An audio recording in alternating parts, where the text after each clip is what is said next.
नमस्कार दोस्तों, मैं दिलीप कुमार। दोस्तों, बीपीएससी टीआरई 2.0 का सप्लीमेंट्री रिजल्ट जारी नहीं किया गया, जबकि 17 से 20 हजार वैसी सीटें खाली रह गई जो मल्टीपल रिजल्ट की वजह से खाली हुई। और इसके अलावा अन्य कारणों से तो और भी हजारों सीटें खाली रही, लेकिन मल्टीपल रिजल्ट की वजह से जो सीटें खाली है वो 17 से 20 हजार के आसपास है। और टीआरई 3 में ऐसे हजारों अभ्यर्थी हैं जो फॉर्म नहीं भर पाए। टीआरई 2 में उनका रिजल्ट हो जाता सप्लीमेंट्री में, लेकिन टीआरई 3 में वो फॉर्म नहीं भर पाए। क्यों? क्योंकि उनका उम्र समाप्त हो गया और सरकार सप्लीमेंट्री रिजल्ट जारी नहीं की और हजारों अभ्यर्थी का उम्र समाप्त हो गया। टीआरई 3 में वो फॉर्म भी नहीं भर पाए और टीआरई 2.0 में सीटें खाली रह गई, लेकिन सरकार ने सप्लीमेंट्री रिजल्ट जारी नहीं किया। जबकि टीआरई 1 का सप्लीमेंट्री रिजल्ट जारी हुआ, टीआरई 2 का भी, ईबीसी बीसी वेलफेयर का जारी हुआ, लेकिन शिक्षा विभाग का सप्लीमेंट्री रिजल्ट जारी नहीं हुआ। जबकि नीतीश कुमार जी गांधी मैदान से बोले थे 13 जनवरी को कि सप्लीमेंट्री रिजल्ट बहुत जल्द जारी किया जाएगा।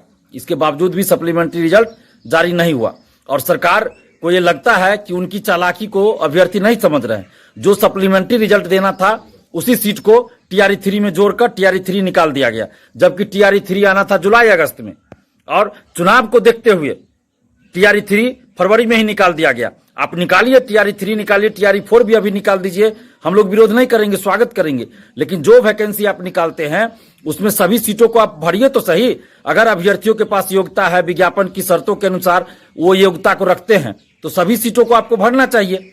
यहाँ डेट ऑफ बर्थ के चलते हजारों अभ्यर्थियों को बाहर किया गया, यानी कि जितना कट ऑफ गया है उतना कट ऑफ उनको है, उतना मार्क्स है, उस कट ऑफ के बराबर उनका मार्क्स है, फिर भी उनका सिलेक्शन नहीं हुआ, बाहर कर दिया गया डेट ऑफ बर्थ के चलते। कोई 1 नंबर 2 नंबर 3 नंबर से बाहर हुए, फिर वो अगली बार परीक्षा दे टीआरई 3 में, फिर उसमें आप पूरा सीटों पे बहाली नहीं पूरा कीजिएगा। और ऐसे हजारों अभ्यर्थी है जिनका उम्र समाप्त हो गया, वो टीआरई 3 में फॉर्म नहीं भर पाएंगे। और दूसरी तरफ आप 3 चांस की बात करते हैं और जितने सीटों पे वैकेंसी निकालते हैं उतने सीटों को भरते नहीं है, तो फिर ये 3 चांस की बात क्यों करते हैं? और इतनी जल्दी जल्दी आप टीआरई 1 टीआरई 2 टीआरई 3 कर दिए, तो 3 चांस की बाध्यता क्यों? ये 3 चांस की बाध्यता को हटाइए और टीचर बहाली में आप 3 चांस की बाध्यता को हटाकर जब तक अधिकतम उम्र सीमा है तब तक अभ्यर्थी फॉर्म भर सके वैसी व्यवस्था कीजिए, जैसे अन्य बहालियों में है। दरोगा सिपाही, बीपीएससी, बीएसएससी, बीपीएससी सिविल सेवा एवं अन्य बहालियों में जो व्यवस्था है कि अधिकतम उम्र सीमा तक अभ्यर्थी फॉर्म भर सकते हैं, वैसे ही शिक्षक भर्ती में कीजिए।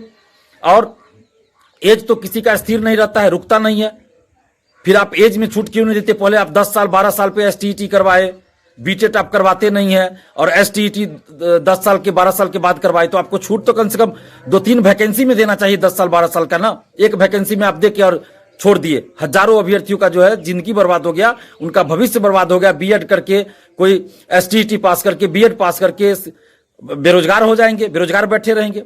तो सरकार को इन सब चीजों पे ध्यान देना चाहिए और बीपीएससी टीआरई 2.0 का सप्लीमेंट्री रिजल्ट जारी कीजिए और टीचर बहाली में 3 चांस की बाध्यता को हटाइए। और अगर ऐसा नहीं होता है तो बिहार के समस्त अभ्यर्थी नोटा बटन दबाएंगे, किसी को वोट नहीं देंगे।